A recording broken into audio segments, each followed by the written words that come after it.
Thank you so much for watching the first episode of Fordham Student TV. I'm Keagan Ostop. And I'm Will Grant, and let's get you started on some local headlines concerning New York City. In local news, the New York City subway system will be expanding in the coming months with new stations in Morris Park, Co-op City, and Parkchester. The MTA is looking for creative and artistic minds to paint over 50 unique murals for the enjoyment of New York residents and commuters. For more information about how to contribute, just submit an art portfolio as soon as possible to the MTA Art and Design Program. Liberal Justice Stephen Breyer is retiring after serving more than 27 years on the Supreme Court. The 83-year-old was appointed by former President Bill Clinton in 1994 and is the oldest justice on the court. The Supreme Court is currently split 6-3 in favor of conservatives. This ratio is expected to remain unchanged. Breyer's retirement provides President Joe Biden the opportunity to fulfill his campaign promise of nominating a black woman to fill the seat.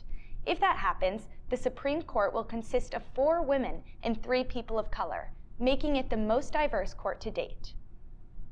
In the Bronx, schools are heading in the direction of making mask wearing optional in the classroom. City School Chancellor David Banks said today, "We've all been hoping for the day we can get on the other side of this." Banks and his team plan to announce their final decision about the mask mandate this Friday. Masks will still remain optional for anyone who wants to wear one.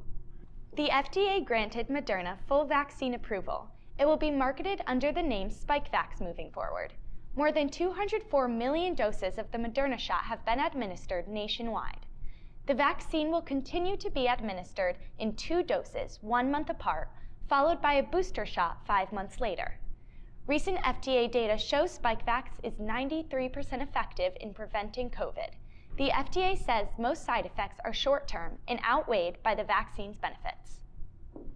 Companies across the U.S. have begun offering aid to Ukrainian authorities and those fleeing Russia's invasion. This aid includes energy, communications, tools, food, shelter, and travel. More than 1 million Ukrainians have already fled to Poland and other neighboring countries. Right now, men between ages 18 and 60 must stay in Ukraine to fight. Fordham fans can once again cheer on the Rams in person. On February 1st, the university lifted restrictions on in-person attendance, less than a month after putting them into place. University leadership and athletic staff made the decision due to the steady decrease in Omicron cases in New York City and on the Rose Hill campus. So the Ramley is once again welcome back to the stands. Pivoting over to the recent State of Union address, President Biden announced the launch of a new initiative to combat the mental health crisis that plagues millions of Americans. Biden's unity agenda for the nation aims to increase mental health resources for impoverished communities. Early childhood services and support will be key for analyzing the real-life consequences of mental health. The initiative will also work to combat against the opioid pandemic. New Jersey political consultant Sean Cattle has pleaded guilty to hiring 2 men to murder his longtime associate, Michael Galtieri. Cattle admitted to hiring the men in 2014 to murder Galtieri at his Hudson County apartment. The pair stabbed Galtieri and set his apartment on fire, which investigators say was meant to cover up the scene. Cattle is currently out on bond and under home confinement. He will be sentenced on June 7th and faces up to life in prison. Good news for Fordham students currently studying abroad. The travel ban imposed on London-based students for COVID-19 safety measures has officially been lifted. A petition signed by more than 300 students was submitted to the Fordham administration, highlighting the fact that other schools resumed study abroad programs. Enjoy the opportunity by exploring the world abroad, students. The CDC recently eased mask-wearing recommendations. The new guidelines suggests mandatory masking is only necessary in high-level communities.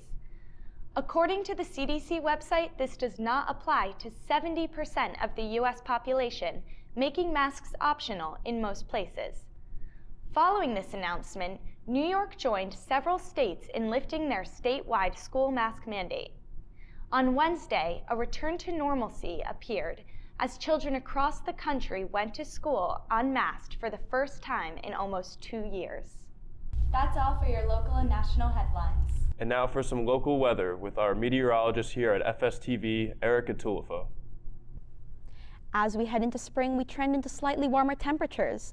But once we hit the middle of March, be prepared for more unpredictable weather and a slight chill along the east of the country. Expect cooler temperatures across the north to be here to stay as a result of La Nina. Let's take a closer look at New York's weather forecast for the next few days. Starting off with Friday, we'll be seeing sunshine during the day and a temperature of 39, with cloudier weather in the evening as it dips 10 degrees below. On Saturday, we're heading into gloomier weather, so prep for cloudy skies the whole day and expect temperatures to linger around the 40s but reach the high 20s at night. Sunday marks the start of 3 consecutive days of spring showers, with temperatures rising to the low 70s during the day and settling in around the 40s at night. Be sure to pack an umbrella on Monday and prepare for steady showers and wind. Expect temperatures to be around the 60s during the day and 50s to 40s in the evening. Morning showers on Tuesday, but look forward to clear skies in the evening, with temperatures taking a dip from the mid-50s to the mid-30s. On Wednesday, we're finally seeing mostly sunny skies, with daytime temperature in the low 50s and high 30s in the evening until Thursday. Thank you, Erika. I'm Keagan Ostop. And I'm Will Grant, and we'll be back with some more FSTV in a moment. Hi, welcome to the Political Roundtable. I'm one of your hosts, Emma Lipkind. And I'm Isaac Davis. And today we're going to be talking about the war breaking out in Ukraine, which I'm sure comes as no shock to anyone. And some of the developments in and around Kiev, and of course in the Russian government.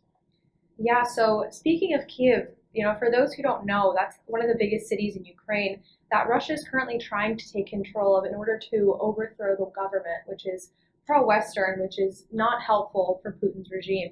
And one thing they've done as of now, a current development, is they've seized the city of Herzog, which is a city towards the south of Ukraine that is close to the ports, which would allow Putin to have greater access to trade. And that's an important development because it shows, that they're making progress. They're doing things, which is unfortunate for those who are in Ukraine.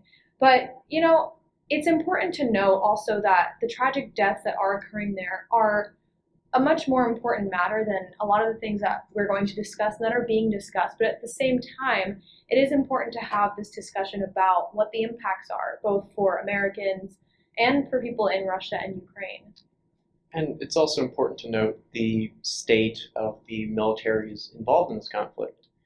Recently, the Ukrainian military, which is composed of both regular units and citizen militias, has received steady shipments of arms and logistical support from NATO countries, mainly in Central Europe.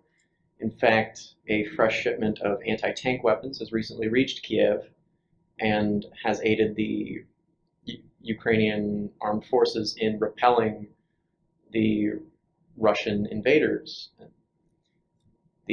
Despite being heavily outnumbered, they have actually gained back some ground as Russian troops have begun deserting, with supply lines and conditions rapidly deteriorating for the occupying Russian forces.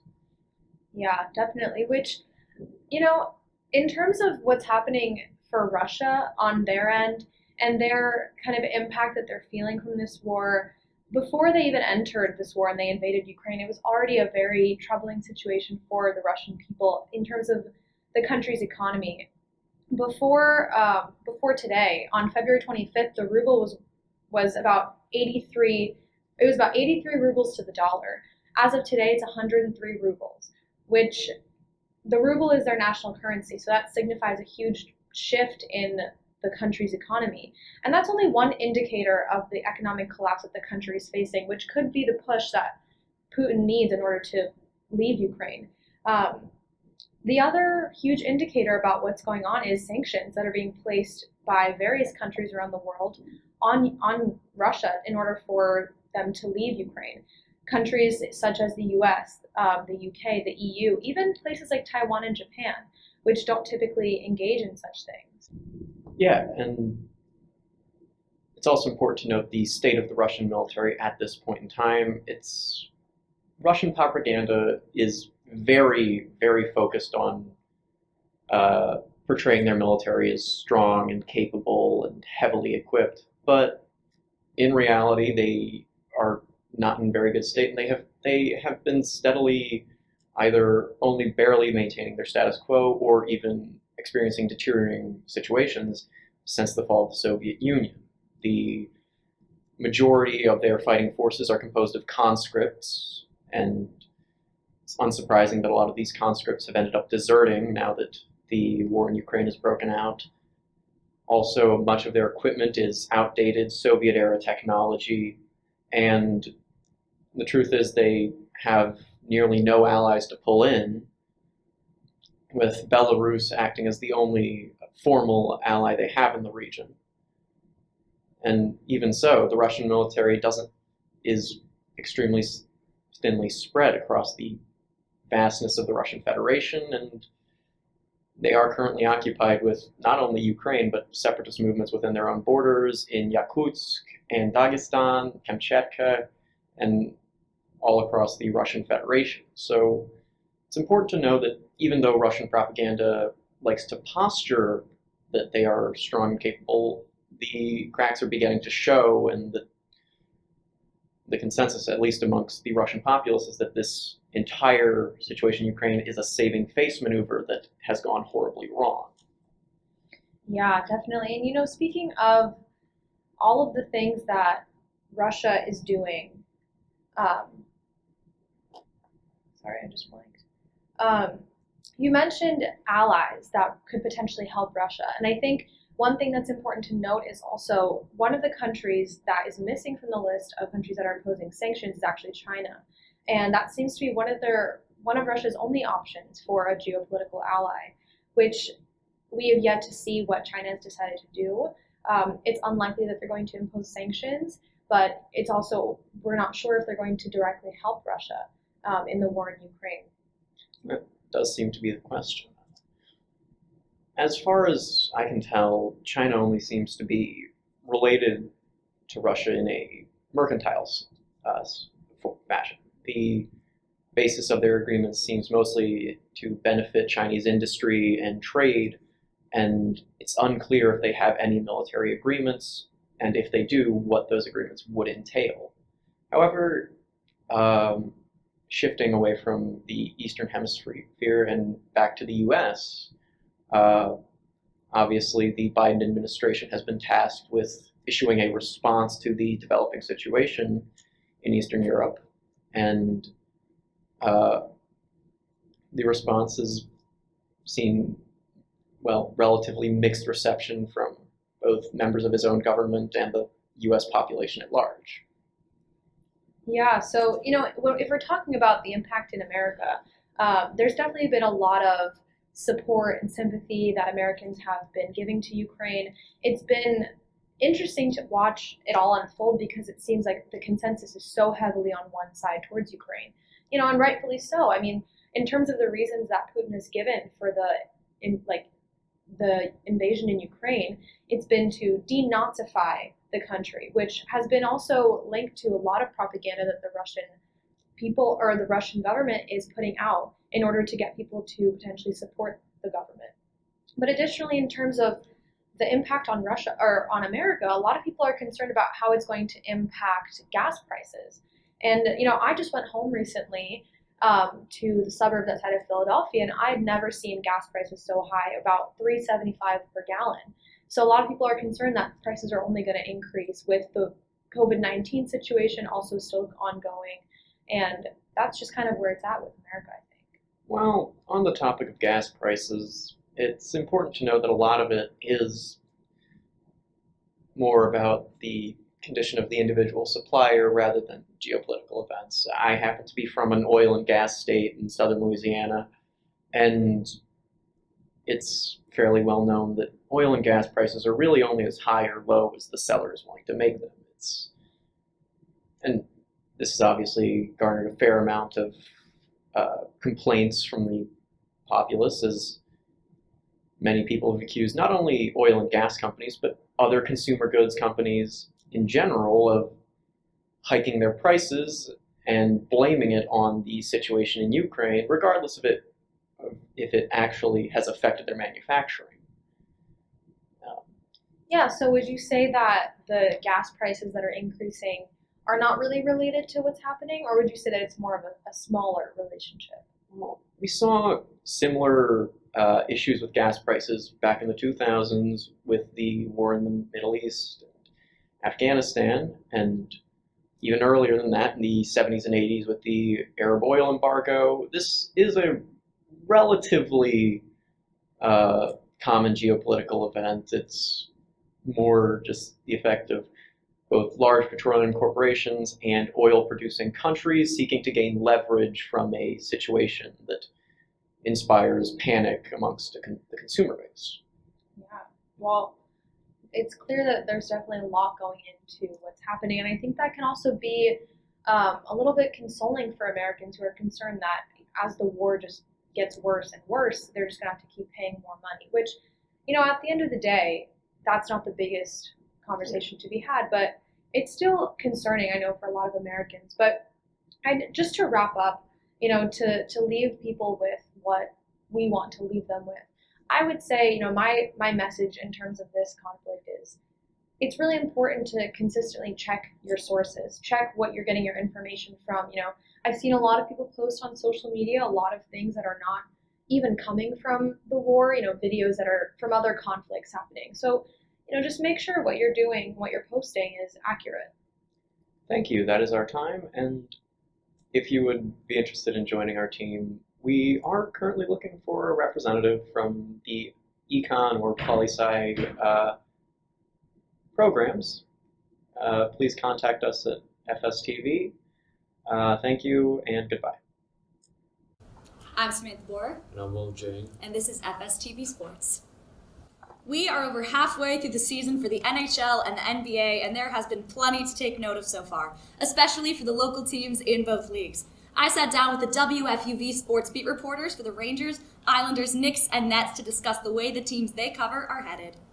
Colin Loughran and Tom Quigley report for the New York Rangers, a team that has surpassed all expectations this season. Here's what they had to say about the Broadway Blue Shirts. So, Thomas, as we are approaching the trade deadline, what do you think the Rangers need to be able to make themselves the team to have a full run at the Stanley Cup and to get to the finals like we know they'd like to do?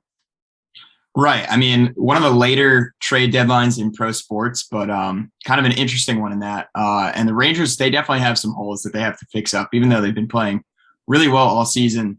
And those are really just they need another top six forward, preferably a right winger, and they need someone to pair with a young Braden Schneider, who's showed some promise this year, but we've still been shaky on that third defensive pairing all season. So I think a couple options that we could look for are Jacob Chikrin from Arizona, who's only 23 right now, currently an upgrade over Keandre Miller. We'll see. I mean, what goes on with Miller's career. He looks like he's going to be promising talent in the future, but that would probably call for losing Vitaly Kravtsov, Philip Hedl, and Nils Lundqvist. And, with the Rangers, Kravtsov has made it pretty clear that he does not want to be a Ranger.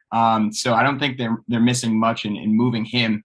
And, Hedl has been kind of a letdown in his first few years in the Rangers organization. Nils Lundqvist, a very promising rookie defenseman. That would be tough to lose, but the Rangers are in a spot right now where they kind of need someone to fill up their roster if they want to win now, because it seems like this is their win now opportunity. Another defenseman that I think that could really help them would be Mark Giordano from the Seattle Kraken. He's aging. He's 38. He's on a very young team, a team that kind of needs to rebuild now. So I think the Rangers could send them a first-round pick for that veteran D-man, and that could just, anchor that defensive pairing that has kind of been, lacking, even though they seem to be just racking up the wins right now. Definitely. And then so you were talking about everything on defense, offense, all the wingers. Going to the goalie situation, Colin, how do you feel about the goalies we have in net for the Rangers right now? Do you think that Shesterkin is the goalie to carry them to the Stanley Cup Finals? And if not, if he can't make it, do you think that Georgiev could be that guy, or do you think they should look elsewhere for a backup? In reality, Igor is most definitely the goaltender that can get them through the Cup Finals. The reality, too, is that Georgiev has struggled, especially against the power play. Early in the year, obviously, Igor goes down with an injury, lower body. No one really knows the extent of that injury. All we do know is he was able to recover from it. And during that time, Georgiev stepped up. He struggled against the power play. He got them 3 wins in the month of December, which was really that bridge month between a pretty good November and then what ended up being a great month of January for them. And without Georgiev, they're not where they are right now.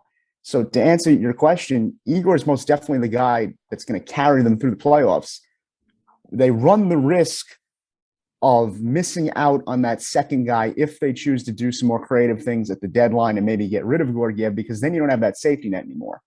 I saw Huska play, not a good start for Adam Huska, the one game that I saw him in. With that being said, if you trade Georgiev, all of a sudden you have Huska as your number 2 guy potentially, and that's not a good look for a team that's trying to win a Stanley Cup. Also, at the break, they were number 1 in save percentage.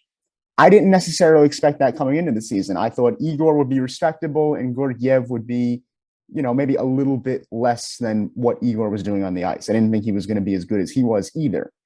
In reality, a very different thing. Expectations and reality have been 2 concepts that I've struggled back and forth with the Rangers this season, because the expectations were so low and the reality of what they've done has exceeded anyone's expectations. So most definitely, Igor's the guy going forward. The question is, are you willing to sacrifice Georgiev for the sake of building something in terms of your skaters? And the answer to that is up in the air. It depends on what the front office wants to do. But from where I'm sitting, you need both of those guys if you're going to get anywhere, because he hasn't played back-to-backs, Igor. Gallant has made a concerted effort not to play Igor in too many back-to-backs, if at all. I'm not sure it's even happened once this season. So once playoff time comes, that's something you're going to have to struggle with if you're Coach Gallant.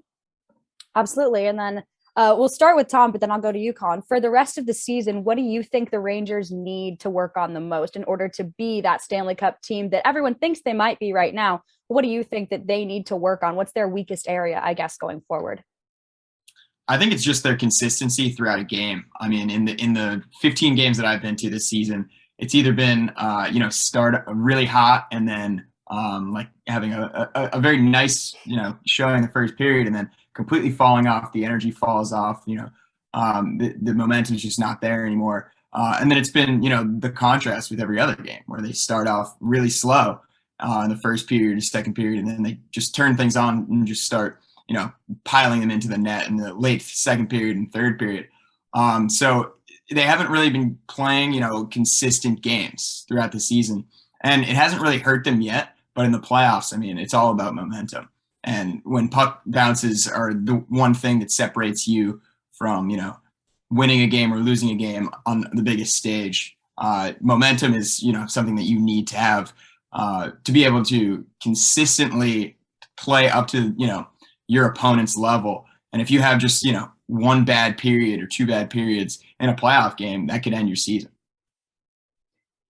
Yeah, for me, it's their ability to concert some sort of control over the neutral zone, both offensively and defensively. That's been a big problem for this team all season long. Even the other night against Boston, there were instances where the Bruins were lugging the puck right through that neutral zone and getting some offensive chances that really they shouldn't be getting at all. If you're the Rangers, that's the area of the ice where you're having the most problems because you have a young team. Let's be honest, Panarin and Lafreniere, these are guys that are on the younger side. Sure, they're getting experience, but they're making passes that might be too cute, maybe making some more challenging decisions on offense than what you'd like if you're Gallant and company. So I think if you can shore up your work in the neutral zone, both on offense and defense, you'll be in a good position to compete down the road.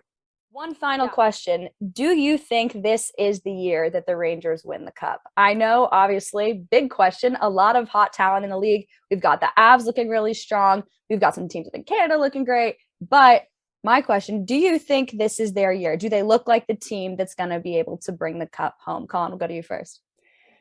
Pains me to say this, but no. I think the expectations have changed, as we've discussed, to the point where, yes, they can be competing for a cup come playoff time, but the reality remains this is a young team, very inexperienced, especially in the playoffs. And with their problems in the neutral zone, I just don't see them getting by more experienced teams like Tampa Bay and Carolina who have been there before, especially Carolina. I'll put a special asterisk on that team because they've learned. They've gotten kicked around by other units like Boston and Tampa Bay in years prior. So when they make it around this time, they'll know what mistakes not to make in the neutral zone, in the defensive zone, things like that. Plus, I'm not sure if Shesterkin is going to be able to play back-to-backs in the playoffs on those 2-day schedules if the NHL does implement that as they have in the past. So that's going to mean Georgiev or whoever that secondary goaltender will be at that time is going to have to step up, and I'm not sure that's going to happen. Yeah, unfortunately, I have to agree with Colin here again because, I mean, this is a team that really the expectations before the season were just that they were almost done with their rebuild. It's clearly evident that they're done with their rebuild now, but they're still a very young team. And like you mentioned, they don't have playoff experience. If we're not counting the play-in 2020 where there's 24 teams in there, this team hasn't been to the playoffs in 4 years. So a lot of these players haven't seen the playoffs, at least in a Rangers uniform.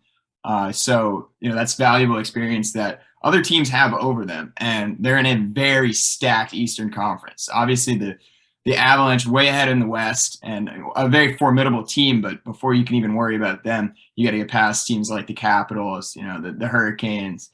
These are teams that are really built to win. They have a lot of veterans and they have a lot of playoff experience. So that's two things that they have over the Rangers in that department. And, the Rangers have a playoff window here. I think they have a championship window over the next 3 or 4 years. So I wouldn't be surprised if they could get it done as early as next year. And I wouldn't be that surprised if it happened this year, but I just think it's a little too early for this team to, get through this absolutely stacked Eastern Conference. The Rangers have been heroes in the Metropolitan Conference, but they are not the only New York team making headlines this season. The Islanders have had quite the unorthodox season after beginning with a 13-game road trip and then being ravaged by COVID. Chris Hennessy and Tyler Mooney have been there at UBS Arena to see all the ups and downs so far. This is what they had to say about the remainder of the season for the Long Island team. So, Chris and Tyler, as we know, the Islanders got off to a very tough start this season. Not all of it was their fault, arguably. But now we've seen them kind of come back a little bit, but they are just so inconsistent, especially in the games they're playing recently. Chris, I'll go to you first. What do the Islanders need to do to become a more consistent winning team at this point in the season? Wait for July, because I think it's over. Unfortunately. Yeah, it is an inconsistency issue, though. I think I agree. They beat bad teams and they lose to good teams quite often. And they're going to find themselves in 9th place in the East at the end of all of this as the best of the worst and the worst of the best, which is where this organization has lived for the last 40 years outside of the last 2. And I think that they gotta start moving some people out and start chalking this season up as a loss because they needed to come out of the gates firing here out of the All-Star break. They're 1-3 with a game against Boston tonight. They got Colorado. They got hard teams. I just think that this is slowly becoming a lost season as closer to March as we get. Yeah, they are a pretty incredibly average team. They beat pretty much every time they play a team they're supposed to beat, they beat them, and every time they play a team that they would be the underdogs in, they lose. And that is why they're going to end up in 9th place in the East, outside of the top 8. If you want to pinpoint one thing that's really been a root of the inconsistency, it's got to be their offensive play. I mean, the coming out of the All-Star break has been a perfect example of that. In the first period of their first game out of the All-Star break, they put up 5 goals against the Vancouver Canucks. The first time the Islanders have done it since, I believe it was the 80s, Chris, or maybe the 90s. Something like that, yeah. And then they win that game 6-3, and then 3 games since then have just been complete duds. They made 40-year-old Mike Smith, who, if you don't know hockey that well, he's not a very good goalie anymore. They made him look like he was the best goalie in the league when they played the Oilers, and they lost 3-1. And then they got spanked by the Flames, who are a better team, and they gave up a late goal and lost 6-3 to the Sabres, who are not a good team either. So for the Islanders, I'm agreeing with Chris that it's pretty much a lost season at this point. There's just too much ground that needs to be made up in this last fraction of the season. And I think, the trade deadline's about a month away now. And I think if you're an Islanders fan and just following the team in general, you're now really looking forward to, okay, well, what are the moves they can make at the trade deadline to get something for some of the expiring assets they have and kind of look forward to next year, because the Islanders, the last 2 years, they made it to the conference finals both years. And coming into this year, this was a team that had legitimate Stanley Cup expectations, and for a wide range of reasons that has not fulfilled itself. But if you're the Islanders, you have to hope that this is a one step backward to take two steps forward kind of year, and you just reset once the summer comes, reevaluate all the contracts you have, and try and make another run for it next year because they're not getting any younger. You mentioned there's about 40-something games left in the season. Do you think there is any chance at all, for them to somehow pull a St. Louis Blues a la 2019, go from zero to hero, and make it, not saying they'll win the cup, but make it from last to at least somewhere reputable in those playoffs? Chris? I'm a fan of the team, so no, because I want to hedge my happiness. But they have an incredible goaltender. They have a forward core that put a lot of goals in the playoffs last year, and they got the best coach in the league. I don't think it's going to happen. But if we're sitting here on May 1st talking about a team that went 30-9 in their last 39 games and ended with 100 points and knocked the Bruins out, would I be surprised? Yeah, of course, because they stink right now. But I would say, you know what? This is a team that has proven they are among the class of the Eastern Conference over the last 3 years. So I won't be surprised either way, I guess. But if I had to put a bet on it right now, I would say there's no chance. Yeah, I would have to say no as well, just based off the fact that they have not been able to really show any semblance of consistency this entire season. And for them to make the playoffs, they're going to need to go on such an amazing run, kind of a la the Colorado Avalanche, what they've been doing. They're going to need to go on a run, not at that level, but you said it, Chris. They're going to need to go like 30-9, 30-10.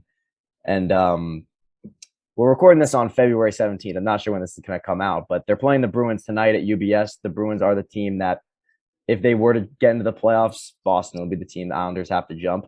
And they're 18 points behind them with, I believe, 4 or 5 games in hand. So mathematically, it's definitely still possible. They still have a little under half the season remaining, but just the lack of consistency and the lack of goal scoring that this team has been plagued with all season leads me to say that I just don't see the Islanders being able to make the playoffs. Of course, it isn't over until it's over, and there is still a lot of time left in the season for players both on the ice and on the court. No one knows this better than Jack Roach, who has been reporting for the Nets all season long. So, Jack, looking at the Nets team recently, obviously they're coming off of a bit of a losing streak, a fair losing streak, actually. What do you think was missing during that streak, and what do you think they need to fill in order to not have that happen again for the rest of the season and in order to make it a productive rest of the season? So most notably, what was missing is the best player on the planet. That's Kevin Durant. Yeah. When a guy like that goes down to injury, I think it exposed a lot of flaws on this Nets team, because every team has its deficiencies. But when you've got a guy the caliber of Kevin Durant, he can kind of fill some of those holes by himself. And when you see him go down, and at the time you had James Harden, who is now not on the team. He's with Philadelphia. But Kevin Durant can kind of mask those things. And when he went down, when some of those flaws were exposed, James Harden got upset. And you could kind of tell that his play style versus the team's play style wasn't really conducive to success. And there were definitely locker room issues. And we're seeing that now, because after the trade goes down, everyone is talking about how great the locker room environment is, about how everyone's on the same page. Everyone's pulling in the same direction. And, not to make fun of our Knicks beat reporter, Mike Calamari, who was at the game last night, but we saw that on full display last night. I mean, you can see, particularly from the performance, rookie Cam Thomas, he iced the game last night with a 30-foot three-pointer. But really, it was that collective effort on the last offensive possession before that three-pointer, where they were missing shots, getting offensive rebounds, diving for balls out of bounds. And, I just didn't see that same intensity out of the team, that same passion, fire from the team to go out and make those plays. And you send James Harden out of town, you send Paul Millsap, and what you get is Seth Curry. We know so much about Steph, and we view Seth kind of just as this 3-point shooter, but he gives you so much more than that because he fills in for Joe Harris, one of the best 3-point shooters in the league, but he went down to injury earlier this season. And right now there's no guarantee that he's coming back. So that forced them to go out and get a shooter. You get that. You get some size in Andre Drummond from Philadelphia. And of course, you get Ben Simmons. That's a piece that I think everyone's really excited for. He's not playing tonight. To be honest, I don't think we see him until after the All-Star break, which is when you expect Kevin Durant to come back. So taking time away from basketball, I don't think the Nets are rushing to get him back or trying to kind of, hurt the confidence of a guy who really needs it right now. I mean, the last time he played in a competitive game of basketball, the whole world was calling him a loser because he wouldn't take a layup. So I think that the Nets are trying to take their time with him and the Kevin Durant injury. But the issue is right now, the Nets are struggling to even get to that playoff spot. I mean, we're seeing other teams in the Eastern Conference start to pick it up. Chicago's playing some great basketball, even with injuries. The Celtics last night, they lost to the Pistons, but they were on a 9-game win streak. So one of the hottest teams in the league. They beat Philly by 50 points the other night. So there are a lot of really good teams. And I think the Nets are starting to put it all together. But the issue is, does that persist when you get Ben Simmons back on the court? Yeah. If the Nets can't, in fact, make it deep into the playoffs because they're missing many key players, many key parts, as you've just said, what do they need to do to make this a, quote, successful season? How can they count this one as a win in their books, even if it doesn't end up with a trophy at the end of the season? I think anything short of a championship for this Nets team is a disaster. And that's a harsh word, but, there isn't this situation where you have, and I hate to go back to the Celtics, but you've got a young core in Jason Tatum and Jaylen Brown locked up long term. Or a team like the Toronto Raptors, where you've got a lot of young, promising pieces that, maybe you'll get into the playoffs, but the goal this season wasn't to win it. The goal was to make progress in the right direction. But for the Nets, they had all those stars in place.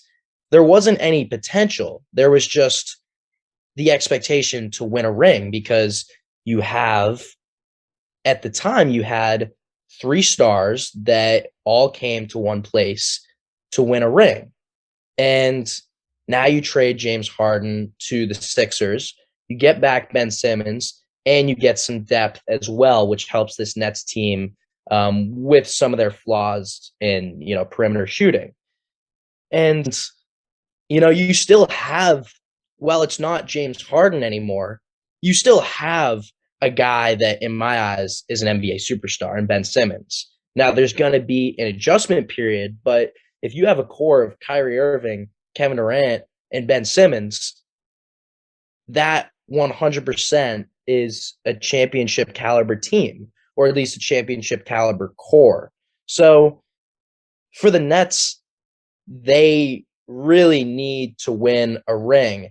In the case that they don't, I think Steve Nash is not guaranteed as your future head coach. You have some promise for the future because Kevin Durant signed an extension. He's going to be in Brooklyn for quite some time, but Kyrie Irving can opt out at the end of the season. So there's no guarantee that you have him on the team, especially if New York doesn't change their vaccine mandate, which prohibits him from playing in home games.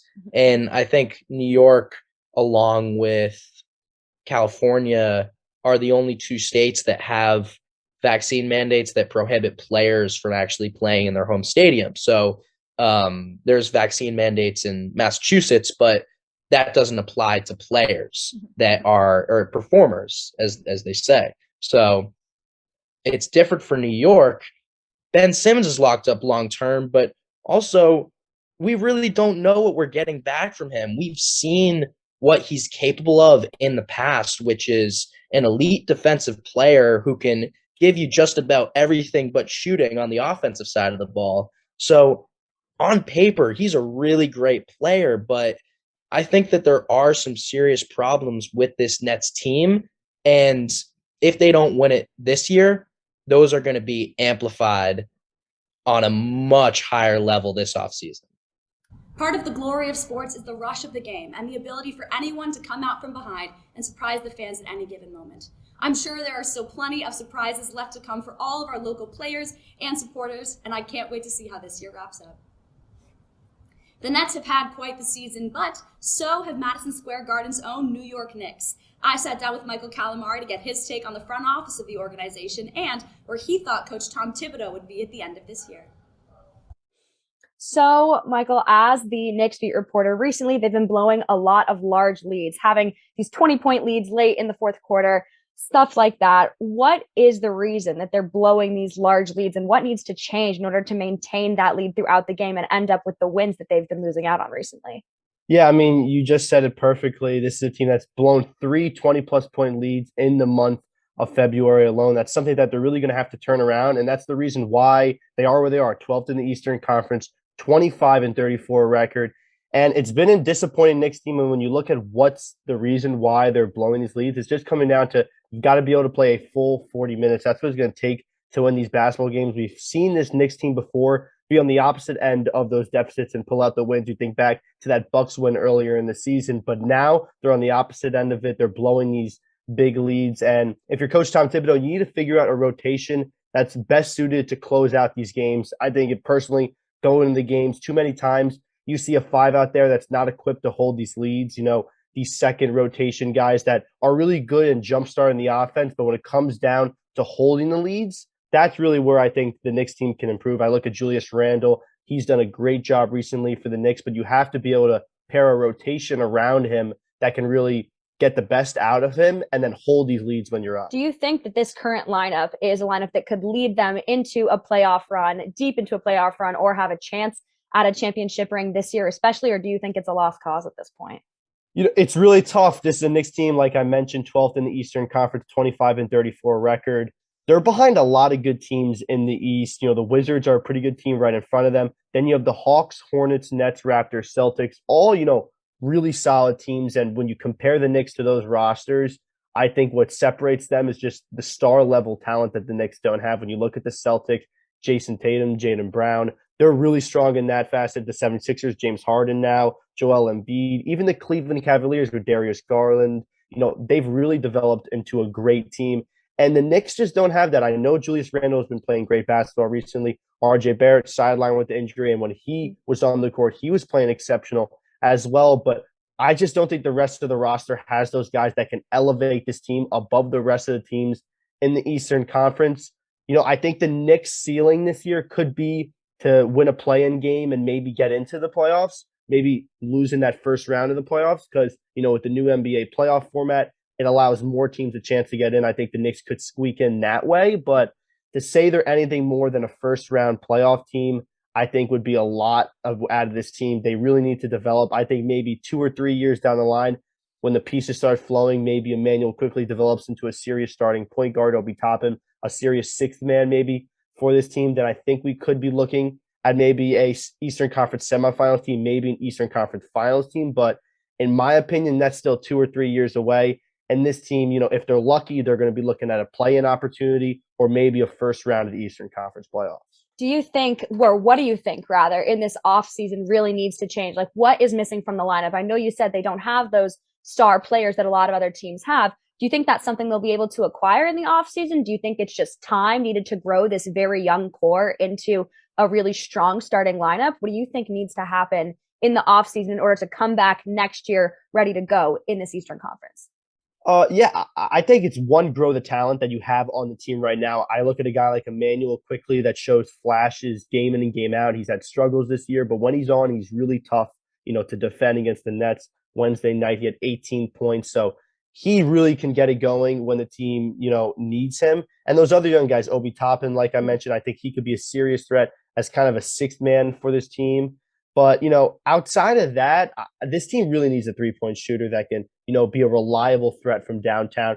Evan Fournier was thought to be that guy coming into this season. And although he's had amazing performances, you think about all those games against the Boston Celtics, 30-plus point performances, but he has not really been the guy Knicks fans thought he could be. This is a Knicks team that's 16th in the NBA in three-point shooting percentage. So you really want to see them be better in that area. It's an NBA now that is dominated by the three. So that's where I think the Knicks really could be better at, getting a guy who can shoot the three. And one other position is you need a point guard. You need someone who's a floor general. Kemba Walker was thought to be that signing in the offseason, and he just has not been that kind of guy. If you're the Knicks, you really need someone who can bring the ball up, diversify it to your teammates, get open shots, and get Julius Randle to the top of his ability. And I don't think Kemba Walker has done an amazing job at that this season. He's older, doesn't move as well, struggles on the defensive end. And the Knicks really need that point guard. And, when I'm saying this, when you kind of realize is that the two big signings were Evan Fournier and Kemba Walker. You went out and you got those two guys to fill those two positions. You wanted the deep ball threat and you wanted the floor general point guard, but neither guy has really lived up to that. So the Knicks really need to find answers for those two things they thought they had in the offseason last year, but they need to now fulfill them because Kemba Walker, Evan Fournier, they really haven't stepped up to what all the Knicks fans thought they would be. So if I'm the Knicks, I'm looking at those two things, and then I'm looking at developing the talent as well. Those are the categories they need to work on. Definitely. Part of the glory of sports is the rush of the game and the ability for anyone to come out from behind and surprise the fans at any given moment. I'm sure there are still plenty of surprises left to come for all of our local players and supporters, and I can't wait to see how this year wraps up. Hello, and welcome to Fordham Student TV. My name's Liam Dahlborn. And I'm Madison Colombo. We're so excited to share with you the local, Fordham, and national news. Fordham University has officially announced its new president. Tanya Tetlow will be the 33rd president at Fordham and is making history as the first woman and non-Jesuit to hold the university president position. Fordham University's English department is offering a new minor called Public and Professional Writing. It's open to all undergraduate students to strengthen professional writing skills for broad public audiences. It will debut in the fall 2022 semester, but students can register for the minor during the spring registration period. New York City has seen an unprecedented surge in crime over the last year, with a 38.5% increase in January alone. New York City Mayor Eric Adams says he's committed to stopping the surge, and he's championed stricter policing. Among Adams' plans, he's working towards enhancement in the mental health system, creating a summer youth employment program, increasing the number of outreach workers, and stopping the flow of illegal guns into the state. The MTA board is considering a pilot program to install platform doors at 3 subway stations. 30 people were pushed onto the tracks last year alone. Most recently, 40-year-old Michelle Go was fatally pushed onto the tracks by a homeless man in Times Square. If the program is approved, construction could be finished by 2024. Ukrainian protesters take to the streets in Midtown Manhattan to denounce the Russian invasion of Ukraine with a mix of outrage and sadness. Many chants could be heard, including "Stop Putin Now" and "Hands Off Ukraine." Some protesters had traditional Ukrainian floral wreaths, while others lifted their shirts to reveal tattoos of support. Most heartbreaking of all, those with long-standing ties to the country wept for their people. New York State's 2022 election process will proceed despite ongoing legal challenges over whether state Democrats drew new district lines to their party's advantage. The judge in the case declined to halt this year's elections, saying it would leave New York without proper representation. However, he did conclude that a new election could be ordered next year if the claims in the lawsuit prove to be true. President Joe Biden used the opening of his State of the Union address on March 2nd to condemn the Russian invasion of Ukraine. The president said, quote, "Putin's attack on Ukraine was premeditated and totally unprovoked." He also emphasized the strength of the NATO alliance. In the House chamber, Biden's praise of the Ukrainian people was met with a standing ovation. Ukraine and Russia have recently come to an agreement to allow Ukraine to evacuate civilians and deliver aid. However, ceasefire talks have been unsuccessful. President Biden has chosen Ketanji Brown Jackson as his pick for the Supreme Court. Jackson is the first Black woman to be nominated to the High Court, in a move towards diversity the president says is long overdue. For the last year, she served on the U.S. Court of Appeals for the District of Columbia, after 8 years as a federal district judge in Washington. Jackson is also clerked for Justice Breyer and would be the 6th woman to serve in the Supreme Court. She now waits Senate approval. According to U.S. officials, a frustrated Vladimir Putin may order an escalation to the violence in Ukraine. The United States has solid intelligence that Putin is directing unusual bursts of anger at people in his inner circle over the state of the military campaign. The number of Americans collecting unemployment fell by 17,000 last week, a 52-year low. It's the third straight week of decline after rising due to the Omicron variant. However, inflation is also at a 40-year high, and the Fed has signaled that they could begin a series of interest rate hikes in the coming weeks. Fordham Student TV is spotlighting a super involved senior. You probably already know her. Taylor Masi has the story. Hi, my name is Libby Vernon. I am a senior at Fordham University in the Gabelli School of Business, studying business administration with a dual concentration in management and sports business. I'm originally from Allentown, New Jersey, which is central Jersey, and I think that that's everything. Libby has been a valued member of the Fordham community during all 4 of her years as a student. She is highly involved and is a member of many organizations on campus. I made the mistake during the freshman club fair to probably put my email on way too many emailing lists. So now as a senior, I continue to be a part of most of those things just because I love the people that I've met through them and opportunities that it's afforded me. And so on campus, I'm involved with new student orientation. I'm the manager of the Fordham football team. I do a freshman advising mentoring. I also participate on the Irish dance team, and I'm the vice president of student life with United Student Government, which allows me to work with the committee on student experience as well.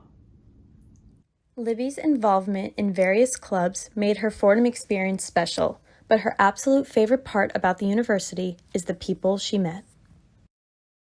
My favorite part about Fordham would definitely be the people that I've surrounded myself with here and all the different connections and everything that I've made because of the university. I mean, even professors will keep in touch from freshman year on and just check in on how you're doing, and just the people that I lived with in my freshman year dorm, even my freshman year roommate is still like one of my closest friends. So definitely the people here is by far my favorite part about it. When she graduates from Fordham in May, Libby hopes to get her MBA and work for the NFL, staying within the sports industry that she knows and loves. We've all been to Pugsley's Pizza, but how much do we know about the people behind the counter? Renee Agostini has more. Hi everyone, and welcome to the Local Business Spotlight segment of FSTV. My name is Renee Agostini, and today I'll be taking you inside one of our favorite local pizza shops, Pugsley Pizza. About a 30-second walk from Fordham's Rose Hill campus, some students consider a visit here to be just another part of their routine. It's a new culture. Like we see everyone around like wearing like I Heart Pugsley t-shirts and things like that. So I like how it embodies a little bit of Fordham spirit. Although a staple in our college diet, students don't just come here for the pizza. Owner Sal Natal and his wife Pina have created a safe space for students and surrounding community members alike for 37 years. Upon first seeing Pugsley's location in 1985, which started out as a junkyard on 191st Street, Sal knew exactly the type of place he wanted to create. We're making sure it's a place where the school likes, parents like, and the students have a lot of fun. Especially after the worst of COVID-19, Pugsley's has helped students eager to reconnect in person with their community. Because this is like normally so packed, and like after nights out, it's so fun for like everyone to be in one place. So I think it's like a good social spot after the pandemic. Students are not the only ones grateful for this social spot. Kids like their own kids. They're like, we have kids the same age. Yeah. I treat them nice. I like my kids too. If they don't have any money, you know where you're back. Hey! You do this, you do that.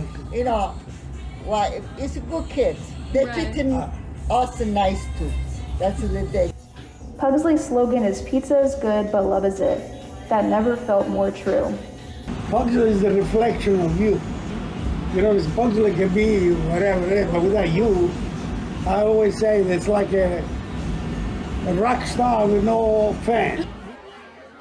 I'm Renee Agostini here in the Bronx reporting for Fordham Student TV.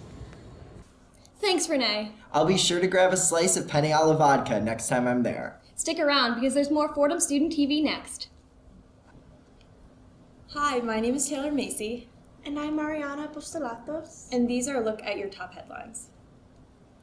Fordham's Office for Student Involvement and Commuter Student Services hosted a Winter Village event for Fordham students outside of the new Student Center during the last week of February.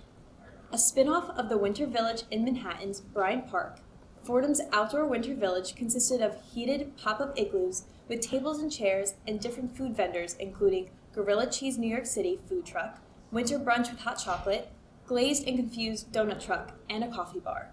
Students formed a line in front of the trucks and each enjoyed study time in the igloos. The village was a great success and gave students a bit of positivity during these cold winter months.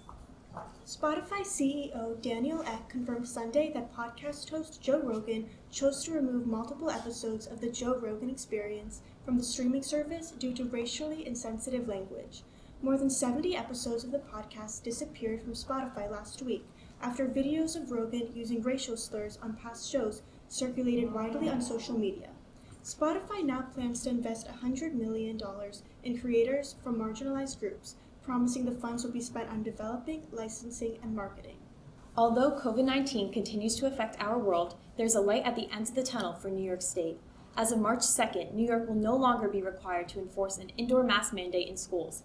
This decision by Governor Hochul comes from the drastic decrease of new cases, as well as strong vaccination rates and drop in hospitalizations. However, counties and cities will still have the choice to require masks in school. Parents and guardians may still send their children to school in masks, and college students can continue to wear masks if they choose. On Thursday, President Biden urged Americans in Ukraine to leave the country immediately, warning that things could go crazy quickly. According to 2 U.S. officials, the White House has approved a plan for the nearly 2,000 U.S. troops in Poland to help Americans who may try to evacuate Ukraine if Russia invades. The U.S. estimates that Russia has more than 100,000 troops near the Ukraine border, with thousands added just this week. Biden is expected to speak Friday with European and NATO leaders about Russia's buildup of troops near Ukraine. Next is a story of a man who has all the luck in the world, literally. Juan Hernandez of Uniondale, New York, hit the jackpot not once, but twice in the last 3 years. Hernandez won his second lottery jackpot, cashing in a $10 million deluxe scratch-off game he bought at Stop & Shop in Hempstead, New York. The Uniondale resident claims he has yet to finish spending the original $350 million lottery prize he won back in 2019. New York Governor Kathy Hochul announced Wednesday that the state will end a COVID-19 mandate requiring face coverings in most indoor public settings, but will keep masking rules in place in schools for now. Governor Hochul says that millions of COVID-19 tests will be distributed to school children so kids can get tested after the break. Data from those tests will help inform the state's next move on the mask mandate. The Centers for Disease Control and Prevention updated its COVID-19 vaccine guidance to suggest that Americans over the age of 12 who have received a first vaccine dose wait up to 8 weeks before receiving their second. New studies suggest that waiting a longer period of time between doses may help improve vaccine effectiveness in younger Americans. A family-run farm on Long Island says sales are skyrocketing because of the pandemic. Young's Farm is one of the few remaining working farms in Nassau County and has been in business for 5 decades. Farm director Tom Dooley says they're serving more customers than ever because people are staying home and not going to restaurants as often. He says even supply chain issues haven't slowed down the farm's newfound success. In response to the Russian invasion of Ukraine, President Biden announced the United States will not be sending troops to fight in Ukraine, but American-made weapons will continue to be used to assist the Ukrainian army, and more are on the way. The U.S., European Union, and United Kingdom also agreed to block selected Russian banks from the SWIFT global financial messaging system, and to impose restrictive measures on its central bank in retaliation for its invasion of Ukraine. Saturday's decision included cutting key Russian banks out of the SWIFT financial system, which daily moves countless billions of dollars around more than 11,000 banks and other financial institutions around the world.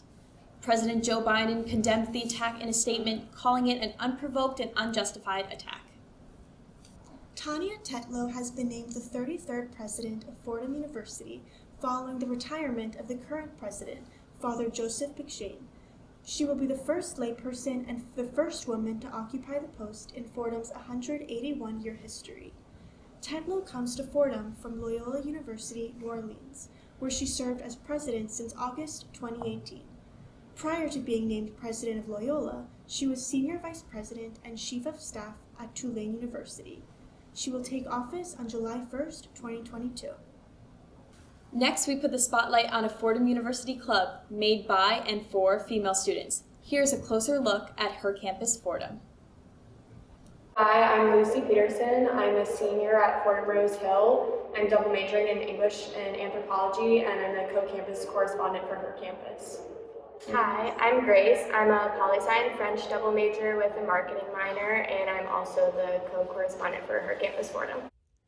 Her Campus is an online magazine targeted at the female college student demographic. Many universities across the country have their own Her Campus chapters, Fordham being one of them. Her Campus was started in the early 2000s by two Harvard graduates, actually, and Her Campus Fordham was founded a little later in 2010-ish. The Her Campus website is filled with articles written by female college students ranging from a variety of topics such as culture, food and recipes, politics, and lifestyle. At Fordham, students who are members of Her Campus have the creative freedom to write about the topic of their choice and have the opportunity to attend meetings with other chapter members. One really nice thing about Her Campus is it's a pretty independent club, and a lot of our posts are done online through the website and social media. So we don't have to come together super frequently, which was really nice during the pandemic. But we usually do try to meet once a month, and during our meetings we go over different content ideas and sometimes do fun giveaways for our members, and it's a really great way to meet everybody face to face. Her Campus also keeps the club up to date with holidays or events that coincide with what is going on in the world. I usually do theme content weeks once a month, which span a variety of things. So we usually try to focus on a common theme, which can range from Black History Month to Women's Month. In the fall, we did a content week around homecoming and different Fordham-themed things, so we really have a wide variety. Her Campus is open for any female students who have a passion for writing or just want to explore a new hobby. The club is constantly accepting new members with open arms. Now let's take a look at some of the biggest stories happening on campus. Here's the roundup. Fordham's study abroad programs made a full comeback this semester. About 300 students are registered at Fordham's London campus. Other students are studying in Grenada and participating in exchanges throughout Europe. The university reopened its London campus in the fall to fewer than 50 students after completely shutting down due to the pandemic. Students who want to participate in abroad should reach out to the Study Abroad office. The new RamFit Center opened to students in February. The new gym is 20,000 square feet and includes treadmills, stationary bikes, weights, and studios. Fitness classes also resumed, which include kickboxing, yoga, spin, Pilates, and bodyweight training. Due to COVID-19 protocols, students are required to make a reservation for an hour-and-a-half gym session on IM Leagues. Students should check out the gym's new Instagram page for updates and information on classes. Tanya Tetlow is replacing Father McShane as Fordham's president, making her the first woman and layperson to hold this title. Since 2018, she has served as president of Loyola University, New Orleans. The university says even though she is not a Jesuit herself, the president-elect has strong personal connections to the Jesuit order. Tetlow's father spent 17 years as a Jesuit and then left the order to start a family. Tetlow's parents met as graduate students here at Fordham. Father McShane announced in September that he would be stepping down from his position after 19 years. Tetlow is set to take office on July 1st. After more than a year of operating remotely, Fordham University's admissions office is bringing admitted students to campus. Fordham University is now holding their Spring Admitted Students Day in person for the first time in the past 2 years. During the spring of 2020 and into the spring of 2021, Fordham University held many of these Admitted Students Day events online. Fordham is now allowing students to see campus in person and participate in sessions about student life. The university is holding events throughout the entire spring semester, and you are able to sign up on Fordham University's website. A new group has formed on campus called Fordham University Health and Wellness Club. The club's mission is to show Fordham students that it does not have to be intense to have a healthy college lifestyle. The club embraces all habits that will contribute to a college student living their best life. The club has recently created a blog to serve as a ground for those seeking to spread their habits and techniques on attaining a balanced college lifestyle. For more information, check out their Instagram at Fordham Wellness for updates and the link to their blog. After being under construction since January 2020, Fordham's new Student Center is open and welcoming students with open arms. The new center consists of 3 main floors and a basement level. On the lower level, there is a state-of-the-art fitness center that is double the size and space of the current fitness center. Students can enter both the new and the old fitness spaces through the new entrance. The first floor is home to a 9,500 square foot student lounge that spans the entire floor. This space serves as a place for commuter students to comfortably study when they are on campus in between classes. Career service offices, interview rooms, campus ministry, and the Center for Community Engaged Learning expands throughout the second floor. Students can now have a specific area to go when career advice is needed. The third and final floor of the center is a dedicated space for events and offices for official meetings. The Student Center is not finished just yet. Phase 2 of the construction is underway, and Phase 3 will begin in January 2023. Fordham's COVID-19 precautions are constantly changing with the pandemic. As of February 23rd, 34 members of the Fordham community tested positive for COVID in the last 7 days. Students can still receive a COVID test on campus, whether they were exposed or have symptoms. Both appointments and walk-ins for tests are accepted. In the small hut across from the parking garage, students who are symptomatic can go get tested in a secluded and outdoor location. The trailers, located in the main outdoor parking lot, are for both employees and students who are exposed to the virus. It is also for student athletic testing. Governor Hochul will review the statewide school mask mandate in the beginning of March, and it will be the deciding factor on whether Fordham keeps the mask mandate, relaxes it a little bit, or eliminates it completely. Thank you for watching our first broadcast of FSTV. My name is Mariana Apostolatos. And I'm Taylor Masi. Thank you, and see you next time.